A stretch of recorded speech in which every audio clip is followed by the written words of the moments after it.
Hello friends, welcome to Let's Crack UPSC CSE. This is me, Dr.Sidharth Arora. And friends, today is a new day and a very new beginning for all of you. We have launched what is called as the UPSC RISE 60 days crash course. Yes, my friends, it is a 60 days crash course, all in the form of videos on YouTube. Hence, it will be freely available to all of you. We will look after all your subject matters, all the requirements of polity for UPSC CSE, which will be taken by me, Dr. Sidharth Arora. Another one from 7 a.m. to 11 a.m. early in the morning will be current affairs, science and tech by Mr. Rahul Bhardwaj. Then at 9 p.m. you will have history and economics, that is by Byomkesh, and 7:30 p.m. you will have environment and geography by Mr. Ajit Tiwari. So in a day at various time slots you will get videos on YouTube which will give you a 360-degree view of the entire course leading up to your prelims. Hence, the 60 days will be beginning today, that is on 20th March 2020, and we'll go on making these videos which will be available to you till 20th of May 2020. This will help you immensely in at least understanding a 360-degree view and eagle's point of view of the entire course. Now, what is important about this is कि sir बहुत सारे लोग students ने मुझे बोला कि sir हमें पूरा का पूरा सब्जेक्ट एक साथ पे समझ में नहीं आता है. So this is a huge opportunity for you to understand all the subjects that are required for prelims preparation. My friends, तुम notice करो and you will understand the intention of Unacademy. Intention of Unacademy is that तुम घर बैठे पढ़ सकते हो, especially in the light of coronavirus infection that is spreading and it is a huge health challenge. Most of you are confined to homes and this is the best opportunity. तुम्हें ये videos free of cost मिल रहे हैं and you can sit at home and watch these videos at the convenience of your home and at the convenience of your timings. यही हमारी intention है. Unacademy wants to help you out in all ways possible. तुम्हारा सपना पूरा हो जाए, हम तुम्हें सिर्फ साथ देने आए हैं. This is what is our requirement. So in this entire sequence today I'm going to start. So polity right from the beginning. So right from the beginning we are doing historical underpinnings. Okay, so historical underpinnings. हम start करेंगे the entry of East India Company, that is from year 1600, and all the way हम चलेंगे to this great day when India became independent. So we will reach this part and this will be the entire summarization of the entire course of historical underpinnings.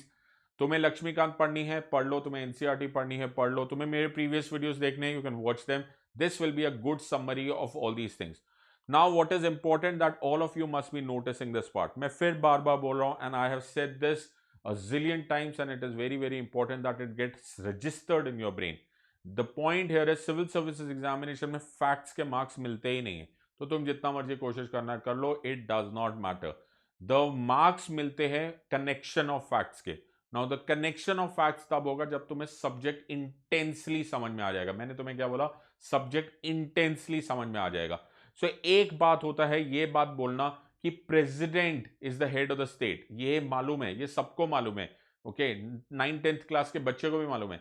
लेकिन what is the relationship between the head of the state and the head of the government? What is the relationship between the head of the state and the head of the government in parliamentary democracy vis-a-vis the head of the state and head of the government in presidential democracy?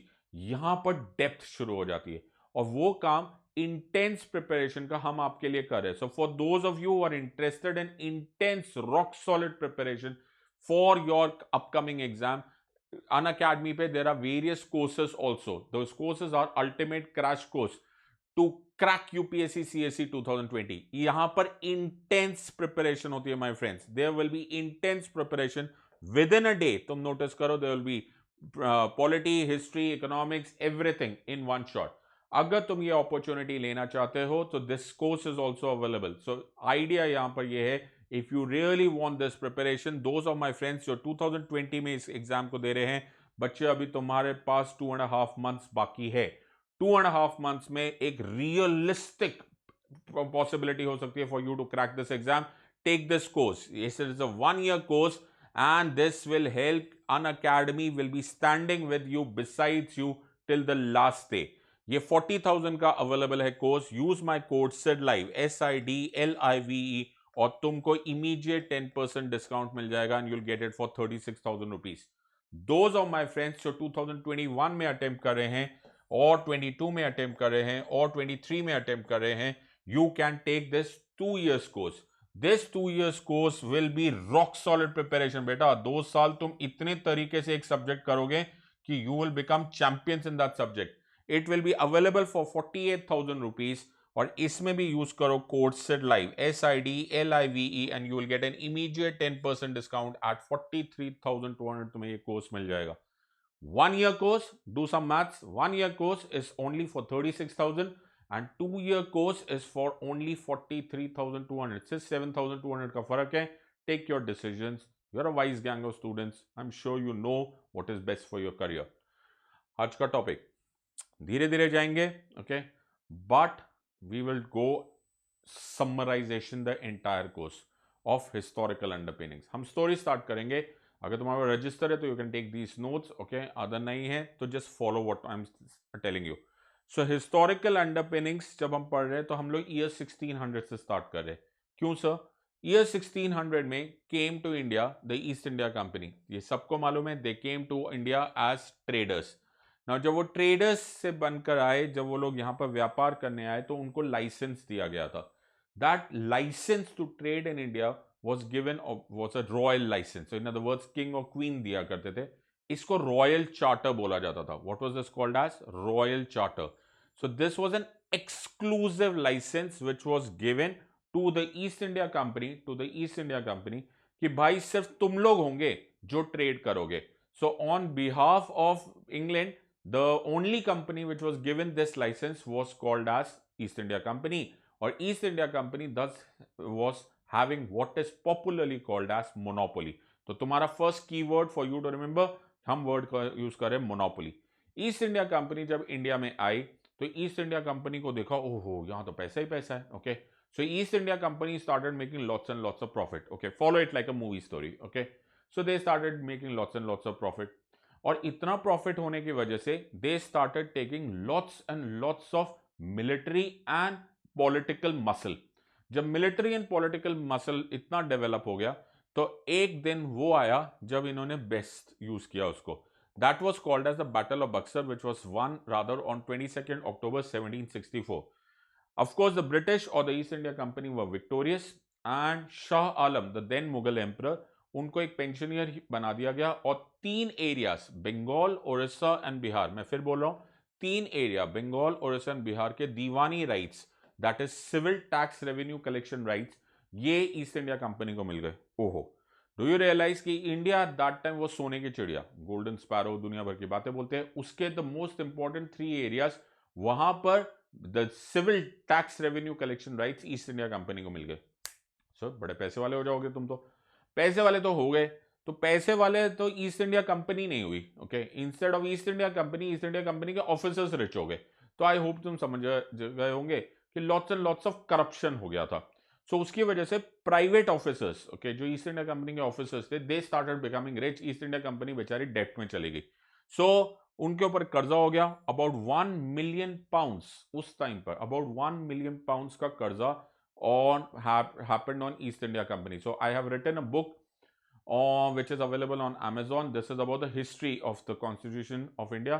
तो उसमें 1600 to 1735 का जो sequence है उसमें मैंने specially mark किया था कि उस टाइम का 1 million pounds का जो बुक है, सॉरी 1 million pounds का जो डेट है, वो इस टाइम पर ट्रिलियंस ऑफ डॉलर की बात है, ओके? ट्रिलियंस ऑफ पाउंड से कंपेयर किया जा सकता है। सो ये जो कर्जा हो गया तो ईस्ट इंडिया कंपनी बेचारी मजबूर हो गई। तो बोले कि क्या करेंगे? तो बोले कि हम ब्रिटिश गवर्नमेंट के पास जाते हैं and we will go to the British government and the British government said कि भाई तुम लोग कैसे लोग हो यार, what kind of East India Company are you? ना तुम लोग तो वहां पे सोने की चिड़िया में बिजनेस करने गए थे, ओके? और तुम लोग पैसा वैसा नहीं कमा के आए, तुम लोग उल्टा डेट में आ गए, वो भी 1 million pounds के, okay? So the East India company said भाई अब जो हो गया सो हो गया, now please help us. So British government said okay, हम तुम्हें हेल्प करेंगे, नो प्रॉब्लम, बट हम उसके बदले में कुछ लेंगे तुमसे, okay? This is called as quid pro quo. क्या बोलते हैं इसको? इसको बोलते हैं क्विड प्रो क्यो। इन अदर वर्ड्स, एक हाथ लो एक हाथ दो। तो उन्होंने बोला क्या चाहिए? तो बोला हम तुमको 1 million pounds देंगे, लेकिन हमें मौका मिलेगा to pass what are called as regulating acts. तो ईस्ट इंडिया कंपनी ने 1 मिलियन पाउंड्स लिया एंड ब्रिटिशर्स ने उनको कंट्रोल करने के लिए रेगुलेटिंग एक्ट्स पास करने स्टार्ट किए। इन्हीं रेगुलेटिंग एक्ट्स को ईस्ट इंडिया कंपनी एक्ट्स भी बोला जाता है और इन्हीं कंपनी को, इन्हीं एक्ट्स को, इन्हीं लॉज को चार्टर एक्ट्स भी बोला जाता है। सर इसका एम क्या था? इसका एम था to control and regulate the affairs of East India Company in India. तो रेगुलेट है ना, to control and regulate the affairs of East India Company in India, ये इन लॉस का पर्पस था। ठीक है सर। नाउ ये करेंगे कैसे? तो उसमें बोला कि जो टर्म्स एंड कंडीशंस है ना इस चार्टर के, जो इस लाइसेंस के टर्म्स एंड कंडीशंस है, हम एवरी 20 ईयर्स इनको रिवाइज करेंगे। Very good. सो ये हमारा पर्पस था and that is why we started passing these acts. The first of these acts was called as regulating act of 1773। Obviously अगर तुम 20 add करते चले जाओगे तो तुम्हें next next next next next next दिखता जाएगा। तो 1793, 1813, 1833 एंड 1853। ये पहले एक जमाना था जब सिविल सर्विस एग्जामिनेशन बड़ा सिंपल हुआ करती थी। ओके, वैसे सिंपल तो क्या होती, लेकिन फिर भी सिंपल होती थी। तो इन अ वे आज से सिंपल होती थी। वो बड़े simple simple straight forward question पूछ लेते थे। तो वो क्या पूछते थे? वो पूछते थे सर फर्स्ट रेगुलेटिंग एक्ट कब है? तो 1773। लास्ट रेगुलेटिंग एक्ट कब है? वो 1853। अगर तुम्हें ये क्वेश्चन भी नहीं आ रहे तो तुम गलत रास्ते पे हो। ओके, क्योंकि ये बिल्कुल बेसिक्स है, ये मालूम ही होना चाहिए। Now it is polity ABCDEF, इतना तो मालूम ही होना चाहिए कि फर्स्ट रेगुलेटिंग एक्ट कब है एंड लास्ट रेगुलेटिंग एक्ट कब है। चलो ये तो हो गए सिंपल क्वेश्चन, बट अब वो इतना जमाना वो खराब हो गया कि अब वो इतने सिंपल क्वेश्चन आमतौर पर पूछते नहीं, but you should know this. So अगर क्वेश्चन आएगा तो first step to regulate East India Company, तो क्या करेंगे? Now the first step to regulate, उन्होंने कोर्ट ऑफ डायरेक्टर्स अपॉइंट करने को बोला। तो उन्होंने ईस्ट इंडिया कंपनी को बोला कि तुम्हारी है ना हमारी तरफ जवाबदारी है, you have an answerability towards अस, तो तुम अपॉइंट करो कुछ ऑफिसर्स। उन ऑफिसर्स को बोला जाएगा कोर्ट ऑफ डायरेक्टर्स। तो अगली बार जब हम सवाल पूछेंगे ना तो तुम जवाब दोगे कोर्ट ऑफ डायरेक्टर्स के थ्रू। सेकेंड, हमने बोला कि जो ईस्ट इंडिया कंपनी के ऑफिसर्स है, ये लोग प्राइवेट ट्रेड नहीं करेंगे। Okay, so sir private trade क्यों नहीं करोगे? बिकॉज प्राइवेट ट्रेड करोगे ना तो हम ऑडिट नहीं कर पाएंगे, तुम्हें हम चेक नहीं कर पाएंगे। So in other words this was the first step to control East India Company. Now a very important part, तो ये तो हो गया ईस्ट इंडिया कंपनी का part. Okay, however something very drastic happened. Now what was the other step? The other step जो बहुत जरूरी है, जो हमें पता होना ज्यादा जरूरी है, ईस्ट इंडिया कंपनी के तो हमने समझ लिया। नाउ उस टाइम पर India, please understand this, India में there was 3 zones of power. There was Bombay, there was Madras and there was Bengal. और यहां पर हर एक के पास अपने अपने गवर्नर्स थे और हर एक के पास गवर्नर की executive as well as legislative powers थी। क्या मैं इस लाइन को बोल के ये बोल सकता हूं कि उस टाइम पर government structure in India was very very decentralised? मैंने क्या बोला? It was decentralised. Why? Because there were different different provinces और डिफरेंट डिफरेंट प्रोविंसेस में अपने अपने गवर्नर थे। Now by regulating act of 1773 first step to centralise governance किया गया। वो कैसे सर? जो लेजिस्लेटिव पावर है of the governor of Bombay and Madras, इसको धीरे धीरे धीरे धीरे we started giving to the governor of Bengal. मैंने क्या बोला? Started giving away. मैंने नहीं बोला सब कुछ चला गया, मैंने बोला started giving away. In other words this was the first step of centralisation of governance in India. Are you understanding? और ये गवर्नर ऑफ बंगाल, इनके पास कुछ जरूरत से ज्यादा पावर्स आ गई। अब इनको नया टाइटल मिल गया, he became what is called as governor general of Bengal. तो वॉरेन हेस्टिंग्स हमारे first governor general of Bengal बने। ओके, द कॉन्सेप्ट ये था कि धीरे धीरे धीरे धीरे पावर्स एक आदमी के पास जाने लग गई। In other words we started doing what is called as centralisation. So governor general of Bengal बन गया वॉरेन हेस्टिंग्स। नाउ यहां पे फिर कुछ और इंपॉइंट है। अब गवर्नर जनरल बोले यार मेरे ऊपर बड़ी जिम्मेदारी है, मैं अकेला तो ये काम कर नहीं सकता। So the governor general was assisted by, मैं फिर जो लाइन बोल रहा हूं उसको ध्यान से सुनो, governor general was assisted by a 4 membered council. This 4 membered council को बोला जाता था governor general in council. Governor general in council को कैलकाटा काउंसिल भी बोलते थे बिकॉज ये कैलकाटा में बैठे हुए थे। कभी कभी इसको काउंसिल ऑफ 4 भी बोलते थे बिकॉज ये 4 लोग थे। सर आप इसको इतना इंटरेस्टिंगली क्यों बता रहे हो, इतना क्यों इमोशनल हो रहे हो? मैं इसलिए इतना इमोशनल हो रहा हूं बिकॉज ये governor general in council was an executive council. मैं क्या बोल रहा हूं? It was an executive council. Okay, जो कि लेजिस्लेटिव फंक्शन भी करता था। लेकिन इसका मतलब ये है कि ये जो एग्जीक्यूटिव थे ना, ये डोमिनेंट थे, लेजिस्लेटिव जो इनका रोल था ये सेकेंडरी था। सर आप फिर बड़े इमोशनल लग रहे हो, ऐसा क्यों बोल रहे हो? बिकॉज आजकल ठीक उल्टा होता है। आजकल हम लेजिस्लेटिव काउंसिल होते हैं और एग्जीक्यूटिव सब डोमिनेंट होते हैं। In other words, Modi ji is a prime minister, he is an executive, but actually primarily he is a legislative body. Why? Because he is a member of parliament. तो पहले जमाना होता था एग्जीक्यूटिव सुप्रीमेसी का, अब जमाना है लेजिस्लेटिव सुप्रीमेसी का। So this is the stark change जो हमने रेगुलेटिंग एक्ट ऑफ 1773 से आज के जमाने में देखा है। आजकल इस लेजिस्लेटिव सुप्रीमेसी, उस जमाने में was executive supremacy. Another point that you must remember कि उस टाइम पर फर्स्ट सुप्रीम कोर्ट बनाया गया। ओके, सो फोर्ट विलियम इन बंगाल में फर्स्ट टाइम एक सुप्रीम कोर्ट बनाया गया। ऑल द बहुत लिमिटेड पावर्स थी, लेकिन था। अब 4 जजेस का सुप्रीम कोर्ट बनाया गया। These were the various contributions of regulating act of 1773। So very important part. कभी कभी आजकल ऐसे क्वेश्चंस आने लगते हैं, इनफैक्ट लास्ट टाइम क्वेश्चन आया भी है। Okay, so they have asked about certain regulating acts. So some of the important ones you have to understand this. Now, तुम भी समझदार हो, मैं भी समझदार हूँ, ब्रिटिशर्स भी समझदार थे, ईस्ट इंडिया कंपनी और समझदार थी। Now, do you realize कि the regulating act of 1773 came after about 173 years after the East India Company had come. East India company 1600 में आई थी, रेगुलेटिंग एक्ट 1773 में आई थी। तो ईस्ट इंडिया कंपनी वालों को बड़ा बुरा लगा। दे सेड यार ये भाई गलत बात है।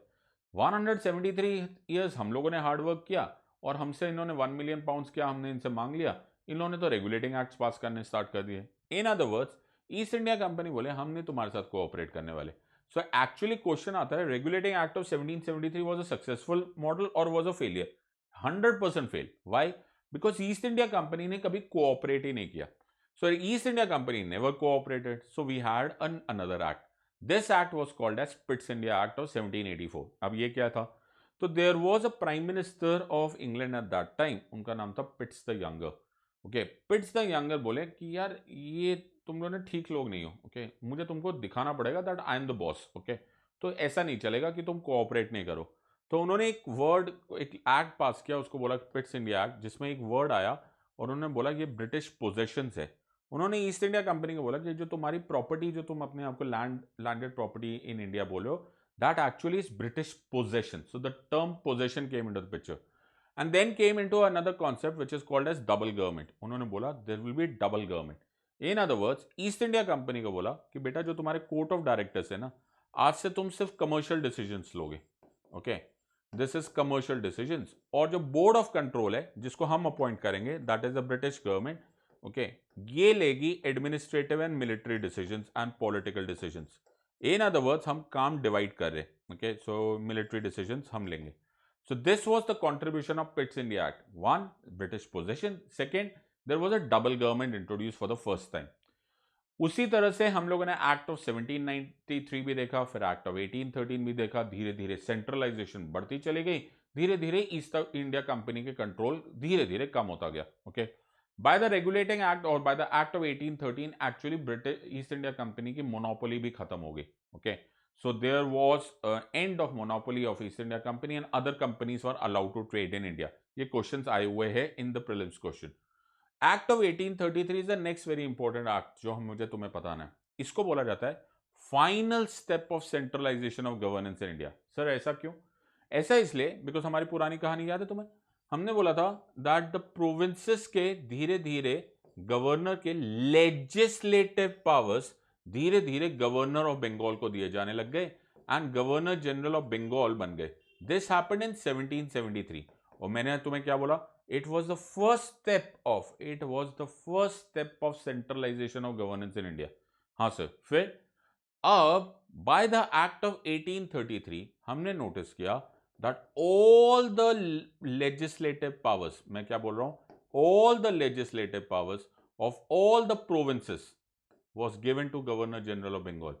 In other words, provincial legislative councils को abolish कर दिया गया। Game over. इन अदर वर्ड्स, अब सारी पावर्स एक ही आदमी के पास है, वो बन गया governor general of India.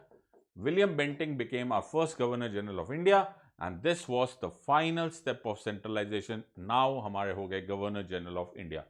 In a fact ये क्वेश्चन फिर आता है, फैक्चुअल क्वेश्चन है, but I am not too sure कि आप वो इतना डिटेल में पूछेंगे कि नहीं, but you should know it that initially there was a start of, मैं word फिर बोल रहा हूँ, start of the legislative powers given to the Governor General of Bengal, so Governor of Bengal and converting him into Governor General of Bengal.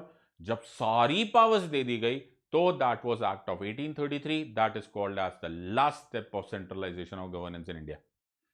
फिर बोला गया कि ये जो लॉज है ना ये एक्ट्स होंगे। सर ये क्या बात हुई? लॉज और एक्ट्स में फर्क क्या हुआ? ये तो सेम ही हुआ। In other words what the act saying कि अब सारे के सारे rules, procedures, bylaws, actions etcetera whatever the company is doing और which will be imposed in India, उसको लेजिस्लेटिव स्क्रूटिनाइज करना पड़ेगा। इन अदर वर्ड्स वो एक्ट्स बनेंगे। तो पार्लियामेंट विल डिबेट और the legislative councils will debate on this.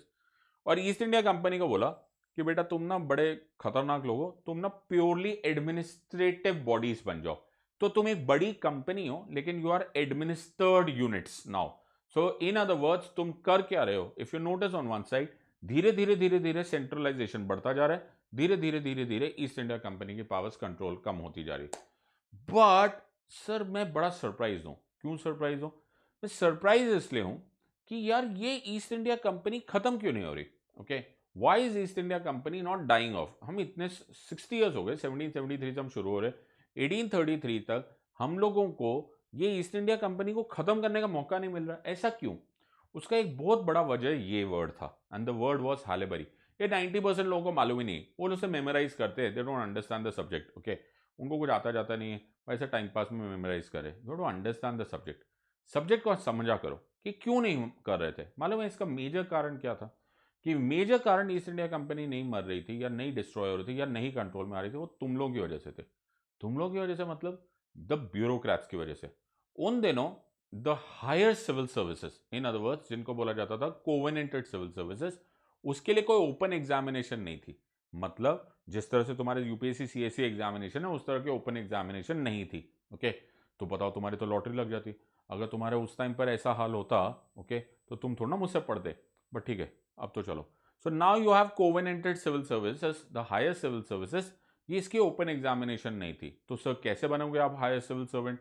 Higher civil servant जैसे तुम आईएएस आईपीएस आजकल जैसे बन रहे हो, दो हायर सिविल सर्विसेज और कोवेनेंटेड सिविल सर्विसेज के लिए तुमको एक कॉलेज में एडमिशन लेना पड़ता था।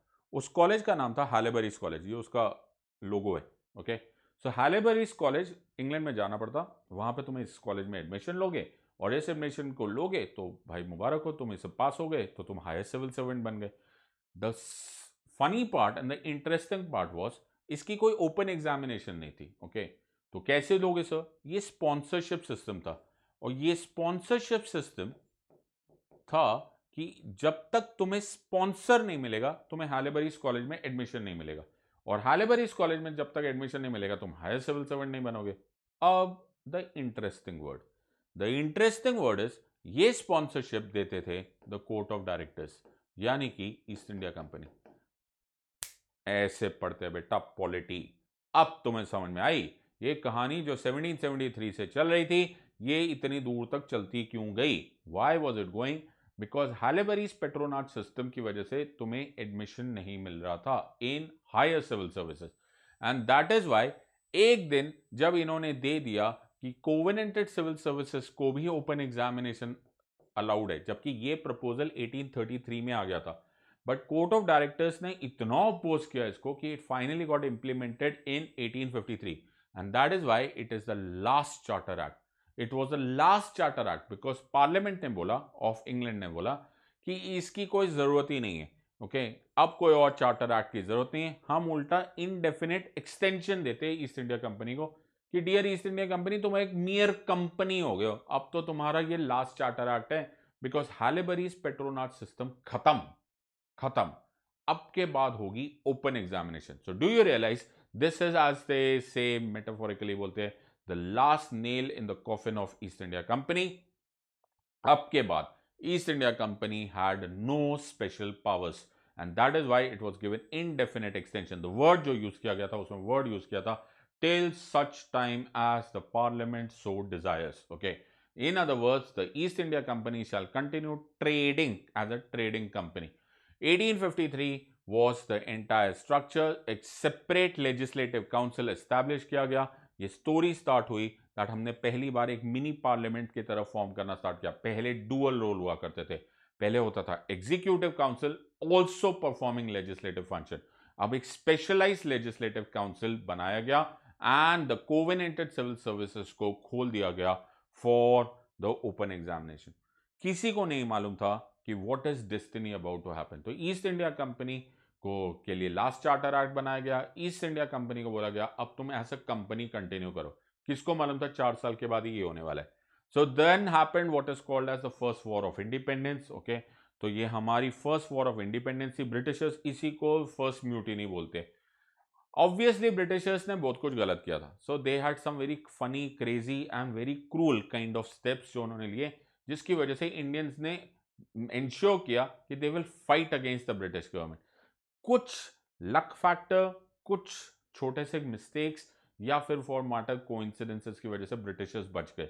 अदरवाइज उन्होंने जो डॉक्ट्राइन ऑफ लैप्स, जो Mangal Pandey incident, the Enfield P53 rifle, the taking over of Awadh, and then I hope you understand Jhansi and so on and so forth.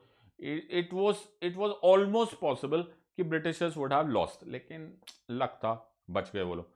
लेकिन दे रियलाइज कि यार ऐसा दोबारा ना हो जाए, फर्स्ट वॉर ऑफ इंडिपेंडेंस हो जाएगा, एक तो इस टाइम तो बच गए, अगली बार पता नहीं बचे ना बचे। So they decided to do something about it. So उन्होंने पास किया what is called as government of India act 1858। So government of India act 58, थोड़ा सा आंखों से देखो, इस एक्ट का नाम बड़े प्यार से लग रहा है। ब्रिटिशर्स बहुत शाणे थे, okay, they understood this language. Okay, तुम लोग समझ नहीं रहे हो, उन्होंने लिख दिया अपने एक्ट में government of India act 1858। Are you understanding? उन लोगों ने लिख दिया, तुमने देखा नहीं। ओके, इससे पहले वाले एक्ट्स वर रेगुलेटिंग एक्ट्स और East India company act, this was government of India act. उन्होंने डिक्लेयर कर रहे हैं कि भाई अब हम आ गए हैं। ओके, अब स्टार्ट हो रहा है British Raj. Yes, my friends, this was the beginning of the British Raj and the end of company rule. Why? East India Company को बोला गया बेटा तुम abolished, you are abolished.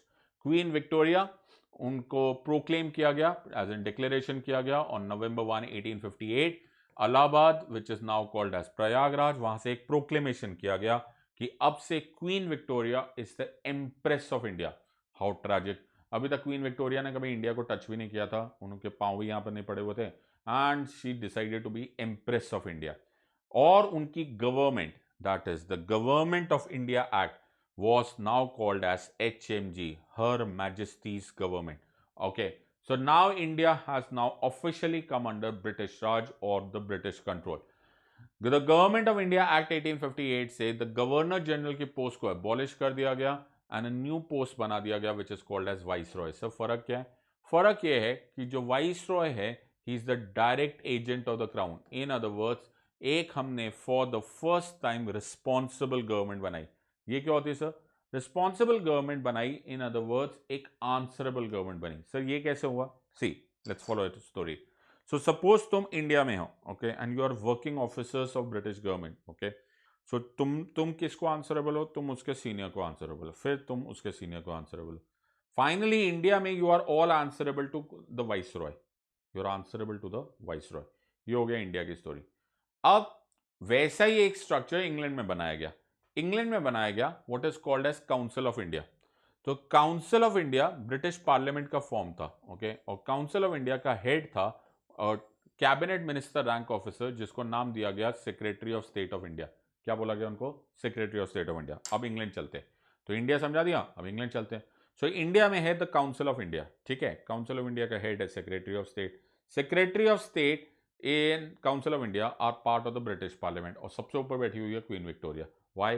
Because she is the empress of India. अब कहानी start करते हैं सबसे नीचे से। तो सबसे नीचे से यूर जूनियर ऑफिसर, तुम लोग answerable to the senior officer, then you're answerable to the senior officer, finally you're answerable to the viceroy. खत्म, इंडिया गए, लंदन चलते। Now the viceroy will coordinate with the secretary of state of India.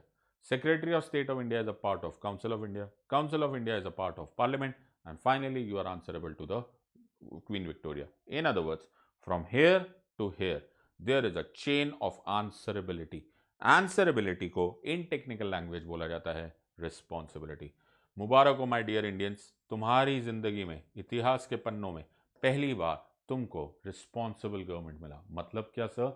Answerable government. इससे पहले Mughals थे, उससे पहले सुल्तान थे, उससे पहले महाभारत का युद्ध था, कुछ भी था, कभी भी आंसरेबल गवर्नमेंट नहीं थी। We had no concept of responsible government. So अगर तुम्हें क्वेश्चन आएगा गवर्नमेंट ऑफ इंडिया एक्ट 1858 की वन मेजर कॉन्ट्रीब्यूशन क्या थी, it formed what is called as responsible government. लेकिन द ये झूठ था इन अ वे हमें लगा कि वाह वाह वाह क्या बड़ी तारीफ वाली बात हो गई, द ईस्ट इंडिया कंपनी चली गई है, ब्रिटिश राज आ गया है, ब्रिटिश राज आ गया है, तो अब हम लोगों को मिलेगा what is called as responsible government. But no, that was the wrong thing. Britishers ने ये अपने सहूलियत के लिए किया था, they had done it for their own convenience, they had done it for what is called as administrative streamlining. So they were hardly interested in making any good for us. Okay, so they were primarily interested in administrative streamlining, and which they did it very successfully. So they were very happy about it. We did not get anything out of this. However, came the person called as Lord Canning. Lord Canning is Lord Canning's photograph. Lord Canning became the first viceroy. Okay, and he was a very smart man. तो वो ये बोले कि यार ये थोड़ा गड़बड़ हो जाएगा, अगर हम लोग चाहते, इफ वी डोंट वांट कि इंडियन इंडिपेंडेंस स्ट्रगल जैसा या फिर द वॉर ऑफ इंडिपेंडेंस जैसा कुछ दोबारा शुरू हो जाए, तो हमें दो स्टेप्स करने पड़ेंगे। So the first step they have to do is to pass और to get more and more Indians involve. जितने ज़्यादा इंडियंस हैं उनको गवर्नमेंट का पार्ट बनाओ। If you make Indians part of the government तो इस तरह का ऑपोजिशन कम होगा। और दूसरा, that we will establish more and more of legislative councils. Okay, so we will establish more and more of legislative councils. और इस काम करने के लिए उन्होंने इंडियन काउंसिल्स एक्ट पास करवाने स्टार्ट किए। जो पहला इंडियन काउंसिल्स एक्ट बना वो 1861 में बना, सेकेंड 1892 में बना, थर्ड 1909 में बना। I hope the picture is getting clear. 1861 में क्या किया गया? 1861 में पहली बार 3 इंडियंस को बोला गया कि 3 इंडियंस तुम लोग आओ और लेजिस्लेटिव काउंसिल में बैठ जाओ। कहां बैठो? लेजिस्लेटिव काउंसिल में। ओके, एग्जीक्यूटिव काउंसिल नहीं था। There was a viceroy's expanded council, इसको बोला जाता था वाइस रॉयस एक्सपैंडेड काउंसिल। जो पहले 3 इंडियंस थे वो सिर्फ नॉमिनेटेड बाय वाइस रॉय थे।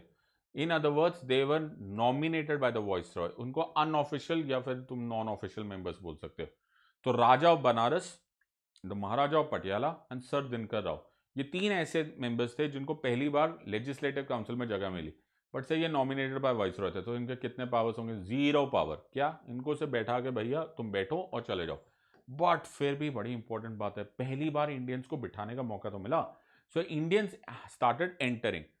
एक जो लॉर्ड कैनिंग ने बड़ा इंटरेस्टिंग कंपोनेंट किया, उन्होंने बोला कि वो जो रिमेंबर तुम्हें जो हमने बोला था that all the powers had gone to governor general of India, in other words complete centralisation हो गई थी। उन्होंने उसको यू टर्न मारना स्टार्ट किया। उन्होंने बोला प्रोविंशियल लेजिस्लेटिव काउंसिल्स को दोबारा एस्टैब्लिश किया जाए और धीरे धीरे उनको लेजिस्लेटिव पावर्स दोबारा मिलने लग जाएगी। In other words, what is Lord Canning doing? Lord Canning is doing the first step of decentralisation. तो तुम्हारा सीक्वेंस देखो, 1773 में सेंट्रलाइजेशन स्टार्ट हुई, 1833 में मैक्सिमम हुई, 1861 में डिसेंट्रलाइजेशन स्टार्ट हुई और देखते हैं फाइनली कब पहुंचते हैं हम मैक्सिमम डिसेंट्रलाइजेशन।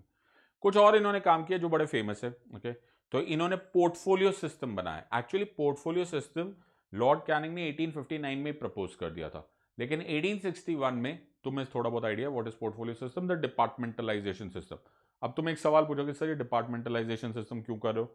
डिपार्टमेंटलाइजेशन सिस्टम से स्ट्रीमलाइनिंग ऑफ गवर्नमेंट होती है और एक चीज बढ़ जाती है, वो बढ़ जाती है आंसरेबिलिटी, रिस्पॉन्सिबिलिटी।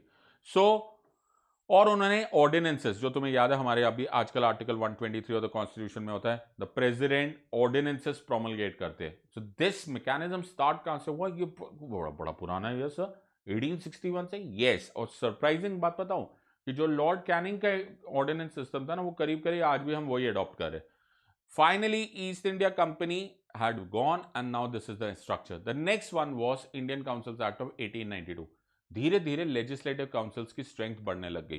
पहले 6 थी लास्ट टाइम तक, अब ये 16 मेंबर्स की हो गई। अब इनडायरेक्ट इलेक्शन स्टार्ट हो गए। ओके, इसको इनडायरेक्ट इलेक्शन बोला नहीं गया, लेकिन ये था इनडायरेक्ट इलेक्शन ही। In other words there was nomination by universities, nomination by trade unions, nomination by Bengal chambers of commerce, इस तरह के zamindari unions so on so forth. इन लोगों ने नॉमिनेट करना स्टार्ट किया। इन कंपैरिजन पिछली बार अगर तुम्हें याद है तो it was only nomination by the vice Roy. Now धीरे धीरे जब इनडायरेक्ट इलेक्शंस टाइप आने लग गए, तो they could have more powers. अब ये एग्जीक्यूटिव को बोल सकते थे, उनके साथ बजट डिस्कस करने लग गए। वाओ सर, तो तीन चीजें हो गई। नंबर वन, धीरे धीरे नंबर्स बढ़ रहे, धीरे धीरे पावर्स बढ़ रहे, और धीरे धीरे the change of method of elections हो रहा है। ओके, सो ये तीनों चीजें हो रही है। इन अदर वर्ड्स, अगर तुम थोड़ा सा दिमाग लगाओगे, इसको वन समराइजेशन करोगे, तो हम धीरे धीरे धीरे धीरे बेटर लेजिस्लेटिव काउंसिल्स बना रहे हैं। So we are making better legislative council. फिर नाउ ऐसे भी बोला गया, so recommendation of the provincial legislative council and Bengal chamber of commerce लाया गया।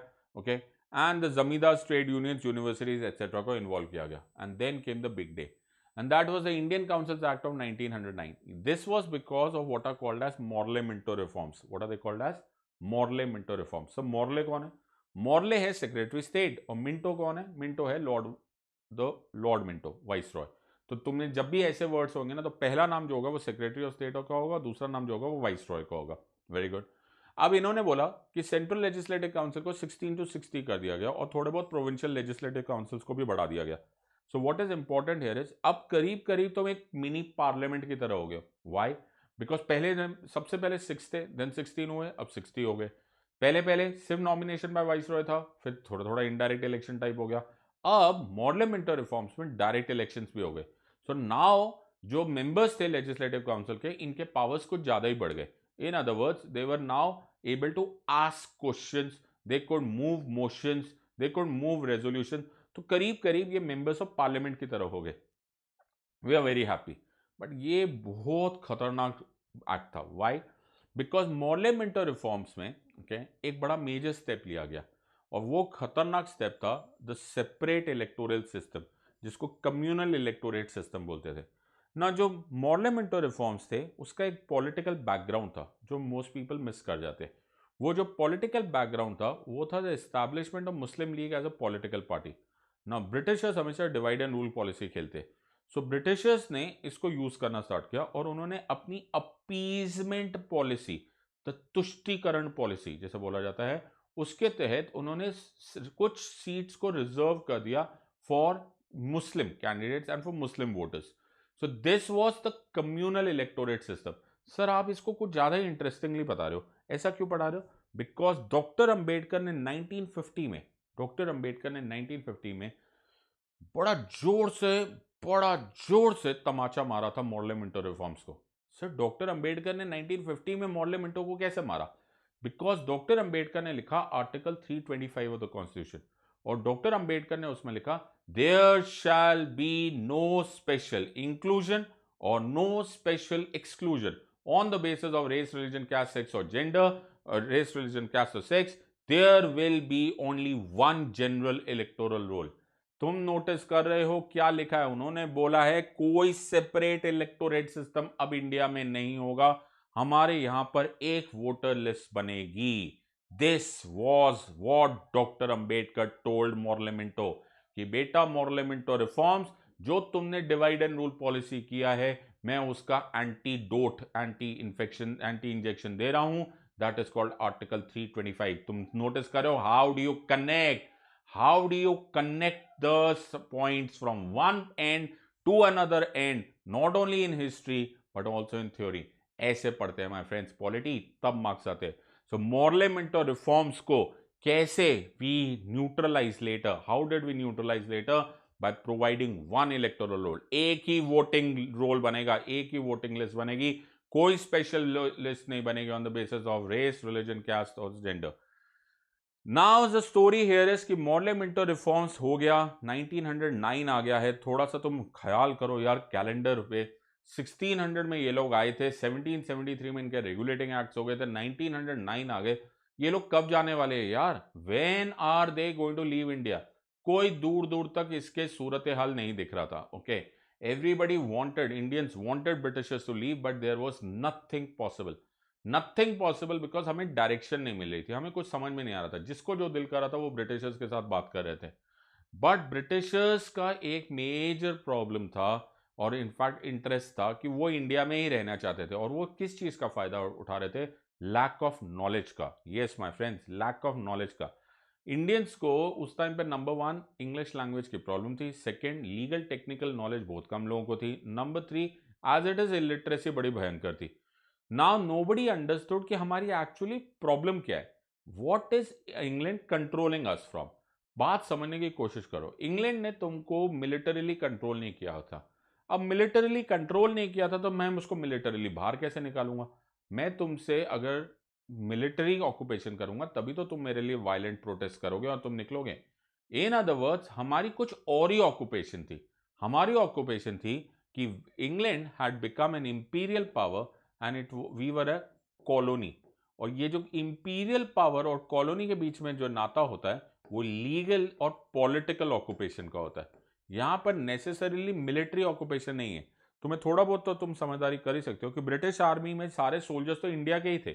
ओके, ब्रिटिश पुलिस में जो उस टाइम की ब्रिटिश इंडियन पुलिस थी वो सारे हमारे तो सोल्जर्स थे। सो हाउ इज इट कि वो हमें कंट्रोल कर रहे थे, वो हमें लीगल एंड पॉलिटिकली कंट्रोल कर रहे थे। ये बात इंडियंस को समझाने के लिए we needed this great man to come and that was Mahatma Gandhi. तो the day Mahatma Gandhi arrived from South Africa to India सारी कहानी चेंज होने लग गई, बिकॉज महात्मा गांधी अंडरस्टूड और rather showed us what is called as the road map to independence. कि कैसे बनोगे डियर इंडियंस इंडिपेंडेंट, ऐसे चिल्ला चिल्ला के थोड़ा ना बनोगे, ऐसे वायलेंट करके थोड़ा ना करोगे। तुम अपने ही लोगों को मार रहे हो। ओके, अगर तुम उनकी पुलिस को भी मार रहे हो तो वो हमारी ही लोग है। So the point here is they will not go by this means, because हमारी ऑक्यूपेशन मिलिट्री नहीं है तो भाई हमें मिलिट्री मीन्स नहीं यूज करने चाहिए। And that is why he started demanding two things. So India के साथ ब्रिटिश महात्मा गांधी ब्रिटिशर से दो चीजें मांगने लग गए। एक चीज मांगने लगे which is called as provincial autonomy. उन्होंने बोला कि तुम ना हमको प्रोविंशियल ऑटोनॉमी दे दो, मतलब तुम हमारे लेजिस्लेटिव पावर्स हमको वापस करो, जो तुमने सेंट्रलाइजेशन किया हुआ है ना वो सारी पावर्स हमको वापस दो। ओके, तो ब्रिटिशर्स ने बोला इसका क्या करोगे तुम, तो बोला रुको, जब हम प्रोविंशियल ऑटोनॉमी लेंगे ना तो हम एक फैसला करेंगे। तो बोला क्या फैसला करोगे, तो बोलेंगे हम बनेंगे फेडरेशन। फेडरेशन मतलब we will be a union. Okay, तो बोला दूसरा यूनियन किससे है, दूसरा यूनियन था और दूसरा पार्ट ऑफ इंडिया था what were called as princely states.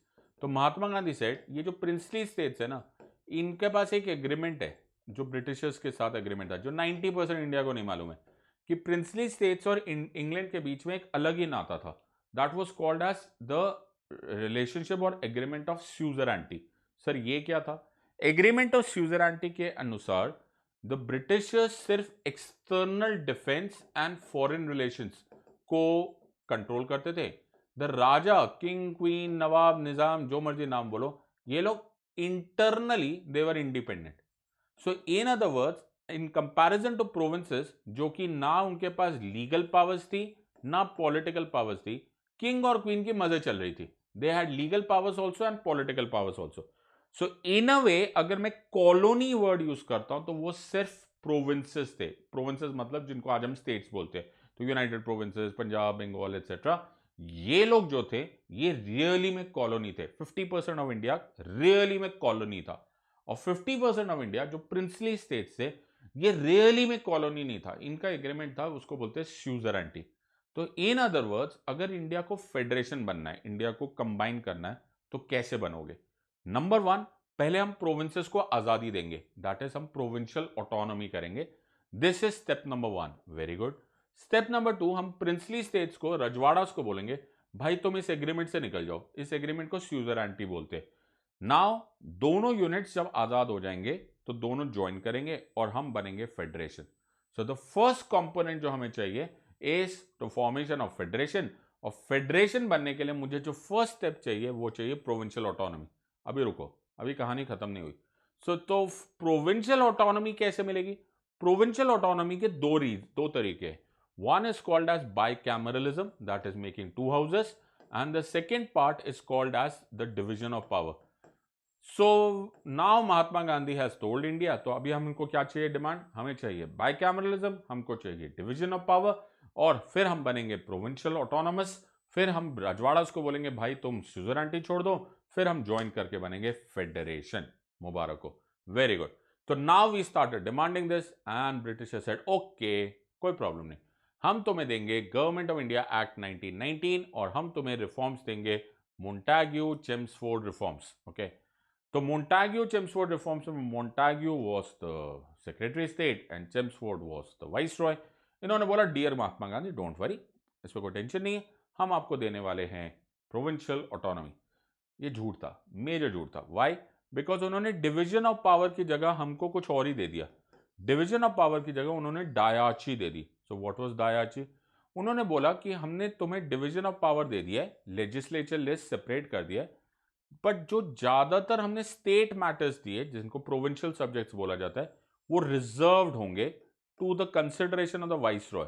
Okay, now मैंने जब ध्यान से देखा महात्मा गांधी ने गवर्नमेंट ऑफ इंडिया एक्ट 1919, तो उन्होंने नोटिस किया ज्यादातर जो इंपॉर्टेंट पावर्स है वो वाइसरॉय के पास ही है, वाइसरॉय लिस्ट के पास, और बहुत माइनर माइनर पावर्स प्रोविंसेस को दिया गया। ये डिवीजन ऑफ पावर थोड़ा हम मांग रहे थे, हम तो ट्रू डिवीजन ऑफ पावर मांग रहे थे जैसे आजकल होती है union list, state list and concurrent list. तो ये तो थी नहीं, ये तो डायरची थी। दूसरी इंपॉर्टेंट पार्ट किया कि जो बायकैमरलिज्म दिया गया, ओके, जो बायकैमरलिज्म दिया गया उसमें जो काउंसिल ऑफ स्टेट्स बनाया गया ये सिर्फ एक एडवाइजरी बॉडी थी। So now do you realise कि इस वजह से this is not going to give you provincial autonomy. So जब प्रोविंशियल ऑटोनॉमी नहीं मिलेगी तो हमारा तो पूरा पर्पस ही खराब हो गया। So we will never be able to form a federation. Also princely states को, रजवाड़ास को बोला गया कि भाई डियर रजवाड़ास, ये ब्रिटिशर्स ने बोला तुम्हारे पास चॉइस है, तुम चाहे तो रजवाड़ा तुम हमें ज्वाइन कर लो, चाहे तो तुम फेडरेशन बना लो ना। कोई भी होगा उसको समझ में आएगा कि जब तक स्यूजरेनिटी चल रहा है कोई राजा will not accept federation. In other words, ना तो मुझे प्रोविंशियल ऑटोनॉमी मिली, ना तो मेरे को रजवाड़ास ने यस बोला, and India failed to form a federation. तुम्हें क्वेश्चन आएगा, government of India act 1919 failed to form a federation, why? तो why? Because neither did we have provincial autonomy nor did we have the going away of suzerainty. Mahatma Gandhi को इस पर बड़ा गुस्सा आया। The failure of government of India act 1919 से हम ले गए what is called as the non cooperation movement. What did we lead to?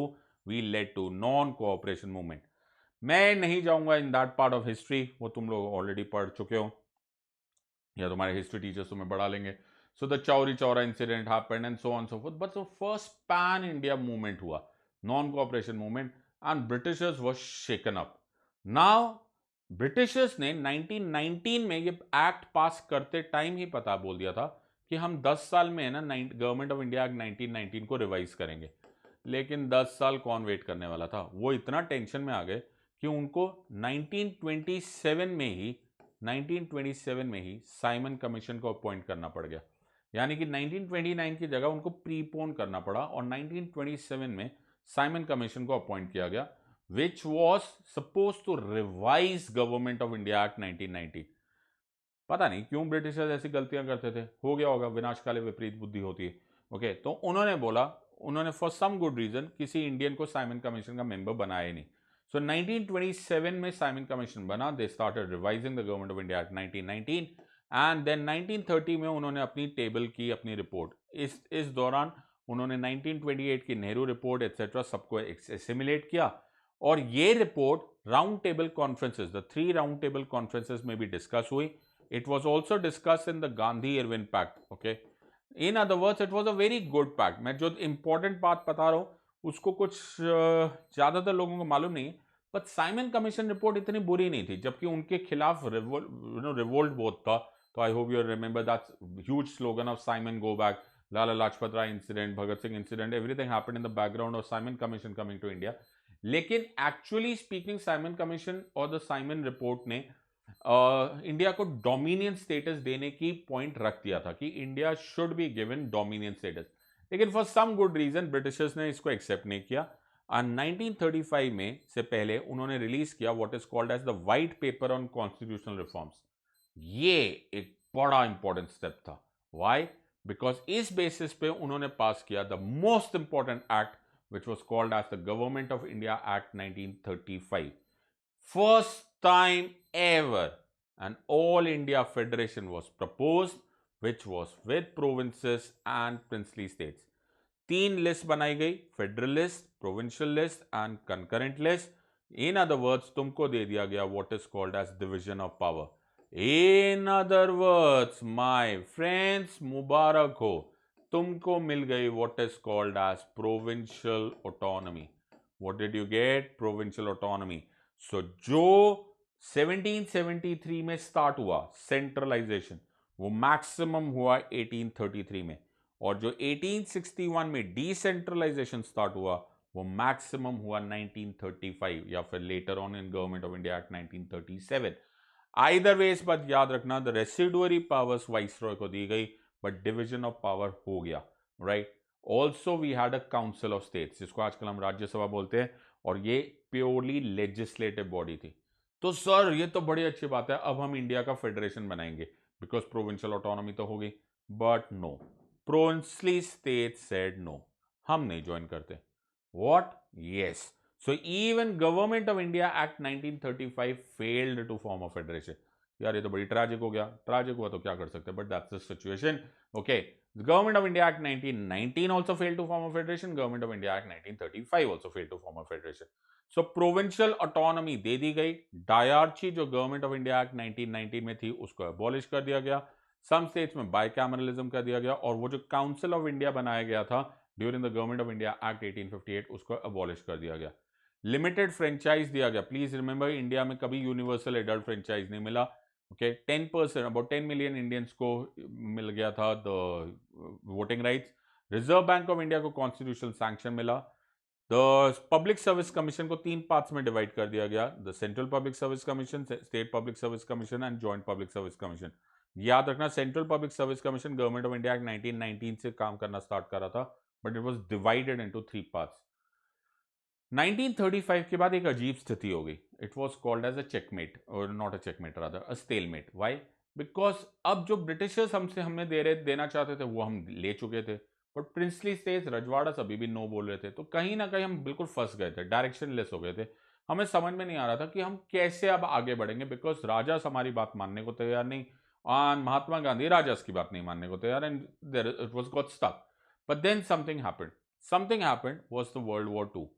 So Hitler ने वर्ल्ड वॉर 2 लॉन्च किया, and battle of Britain start हो गया स्टार्टिंग फ्रॉम 1940. ना जब बैटल ऑफ ब्रिटेन स्टार्ट हो गया, ओके, तो पहली बार ब्रिटिशर्स को डर लगने लग गया कि नॉट ओनली यूरोप में वो लोग की पोजीशन हट जाएगी, but they will also lose in India. Eastern side of India से Japan started attacking. Okay, so Japan started, उसके भी इंपीरियल ड्रीम्स थे, और उन्होंने जापान ने अटैक करना स्टार्ट किया, पहले सिंगापुर पे, फिर बर्मा पे, and so on and so fourth.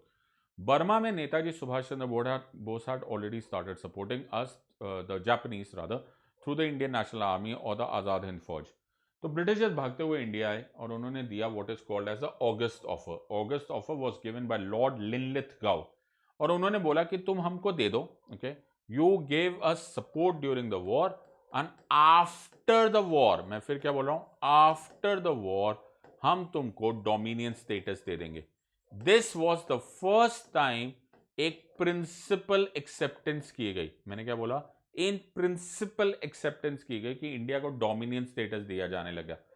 पहले तो इसको ऑपोजिशन किया गया फिर, but then by that time, क्योंकि लॉर्ड लिनलिथगाउ ने हमको already part of the war बना दिया, finally we accepted that part. Now इसी दौरान अगर तुम्हें थोड़ी बहुत हिस्ट्री मालूम है, तो Winston Churchill became the prime minister of England. Okay, Neville Chamberlain को वहां से हटा दिया गया as prime minister post, and Winston Churchill बन गए the prime minister. Winston Churchill ने एक वॉर कैबिनेट बनाया, और उस वॉर कैबिनेट में से जो कैबिनेट मिनिस्टर के 3 रैंक ऑफिसर्स को उनको इंडिया भेजा, and forming what is called as the Cripps mission. Cripps mission in 1942 आया क्या करने के लिए? To formalise the August offer. मैंने क्या बोला? To formalise the August offer, कि भाई हम तुमको डोमिनियन स्टेटस देने को तैयार है. अब डोमिनियन स्टेटस देने का मतलब क्या? डोमिनियन स्टेटस देने का मतलब कि हम तुमको देंगे the opportunity to form your own constituent assembly. बोलो, मैंने क्या बोला? To form your own constituent assembly. In other words, तुम बना सकते हो अपना खुद का डोमिनियन. बट इन्होंने क्रिप्स मिशन में एक कंडीशन रखी. इफ दैट कंडीशन वाज कि दोनों Indian National Congress as well as Muslim League, दोनों parties should accept this part. Muslim League ने इसको एक्सेप्ट नहीं किया. जिन्ना ने बोला कि नो नो नो नो, हम नहीं एक्सेप्ट करते, हमें एक सेपरेट पाकिस्तान दो. क्रिप्स मिशन सेड ऐसा हमारे पास कोई कंडीशन नहीं है, हम जा रहे. In other words, Cripps mission failed to give India a dominion status because Indian National Congress and Muslim League नहीं एग्री करे। महात्मा गांधी को इस बात से बड़ा बुरा लगा।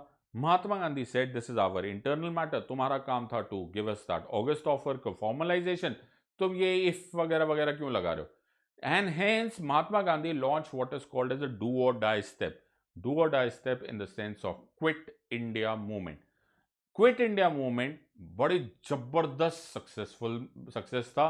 एंड ऑल्सो इसी दौरान Britishers were being hampered badly in the second world war. So soon after the World War, on 15th March 1946, the newly appointed Prime Minister Lord Attlee of Prime Minister, इन्होंने एक announcement की। इन्होंने बोला कि मैं recognise करता हूं the right to self determination for India. और उन्होंने अपने 3 members of British cabinet Pethick Lawrence, Stafford Cripps and A V Alexander को इंडिया भेजा और उसको बोला तुम बन के जाओगे as second cabinet mission of 1946। एक और बार ये लोग आए और इन्होंने बोला कि let us set up an interim government and now we will have the entirely new constituent assembly. Please याद रखना, सेकेंड कैबिनेट मिशन ने भी पाकिस्तान की डिमांड रिजेक्ट की थी, but thankfully we formed our और we rather started going into the context of when the second cabinet mission they convinced Jinnah कि let us go for the constituent assembly. इस दौरान Clement Attlee ने अपना best man को हमारे आगे भेजा। Now what had happened bye that time, please understand this part.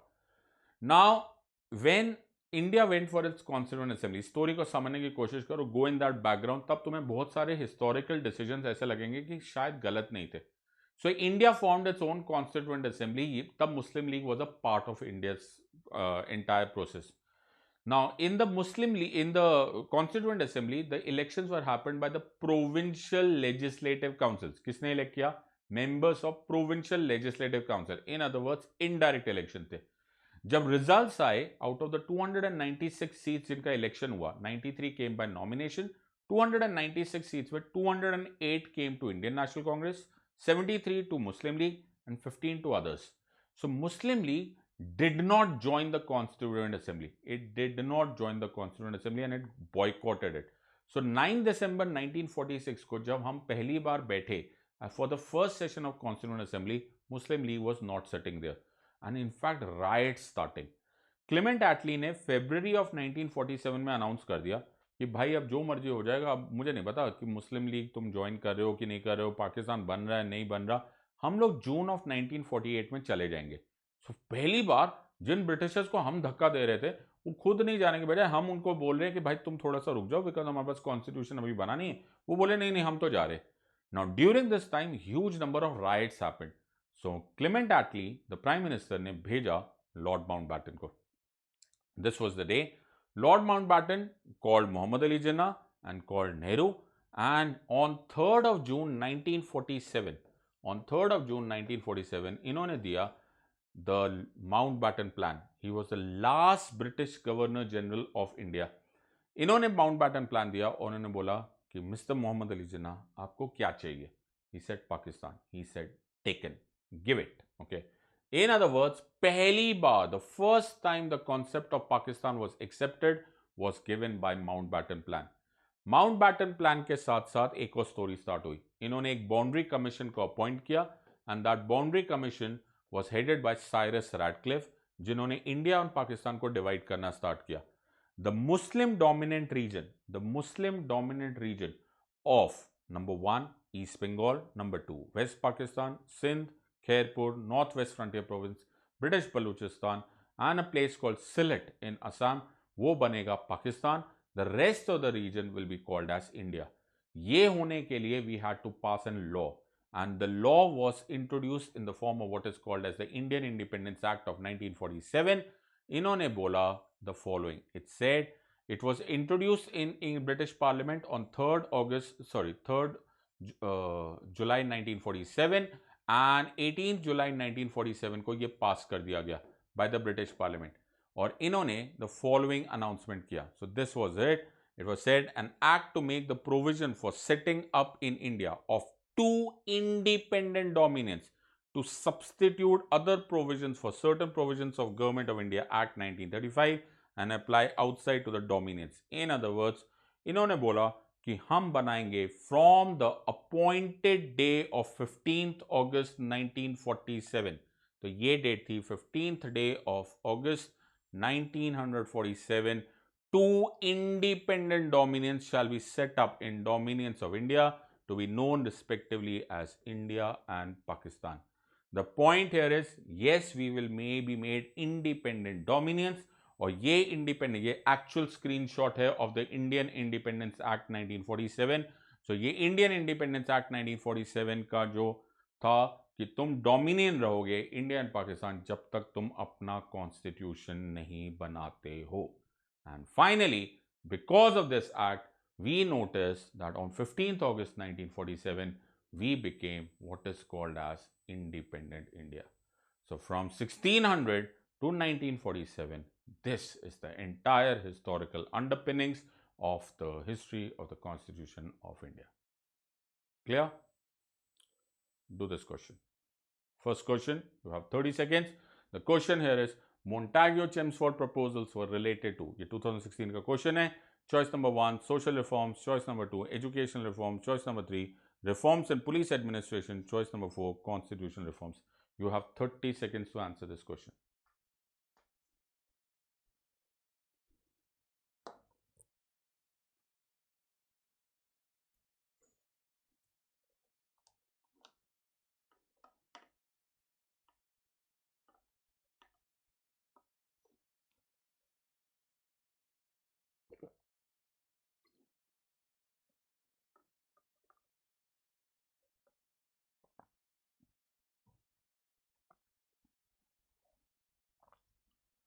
I'm sure मेरे को लगता ही नहीं कि इसको ज़्यादा दिमाग लगाना पड़ेगा. So these were the ones which led to ultimately the Government of India Act 1919. Okay, so I hope everyone knows this was dealing with constitutional reforms. So Montfort reforms or Montagu-Chelmsford reforms were dealing with constitutional reform. Do this question. The Government of India Act 1919 clearly defined, this is 2015 question, separation of power between judiciary and legislature. Choice number 2, jurisdiction of the central and provincial governments. Number 3, powers of the Secretary of State of India and the Viceroy. Choice number D, none of the above. Go for it. 30 seconds.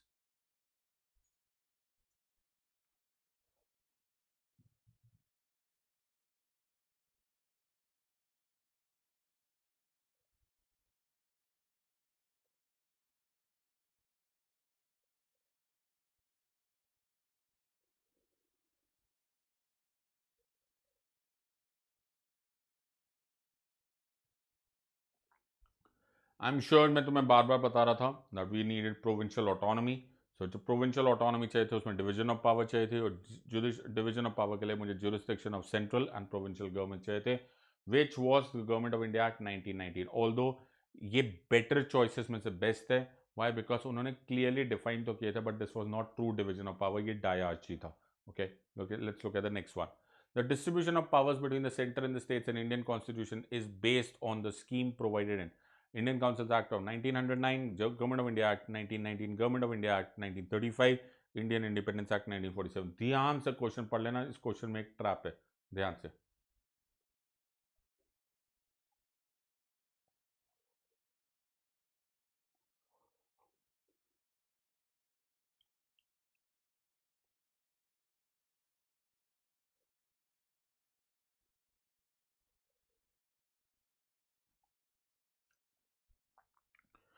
सी इस question के अंदर ही answer छुपा हुआ था. The distribution of powers between the centre and state in the Indian constitution is based on. तो मैंने तुम्हें यही बात बताया कि इंडियन कॉन्स्टिट्यूशन में एज ऑफ नाउ हमारे पास union list, state list and concurrent list है. तो automatically we have true division of power. That so true division of power will automatically come from government of India act 1935, जब पहली बार complete decentralisation हुआ. Try and doing this question. The instrument of instructions contained in Act of 1935 have been incorporated in the Constitution in the year 1950 as number 1, fundamental rights, number 2, DPSP, number 3, extent of executive power of the state, number 4, conduct of business of the government of India. ये connection है. Okay, you have to connect it. Let's see how you can do it. 30 seconds.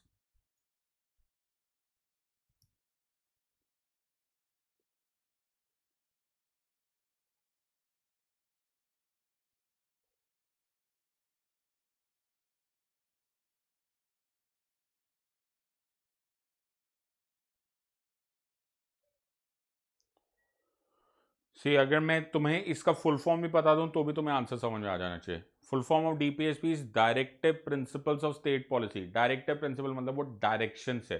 Directions क्या है? Instructions है, the instrument of instruction. जो constitution of India से तुम्हें instructions मिली है, किसको? स्टेट को। किसके लिए? वेलफेयर ऑफ द पीपल के लिए। वो इंस्ट्रूमेंट ऑफ इंस्ट्रक्शंस थे गवर्नमेंट ऑफ इंडिया एक्ट 1935 में, और उसी से डिराइव किया हमने DPSP. Let's look at this one. With reference to Indian history, the members of the Constituent Assembly from the provinces were: number one, directly elected by the people of those provinces; number two, nominated by Indian National Congress and the Muslim League; number three, elected by provincial legislative assemblies and selected by the government for their expertise in constitutional matters. तुम्हारे 30 seconds है। अब मैंने तुम्हें बिल्कुल clear words में ये बताया answer.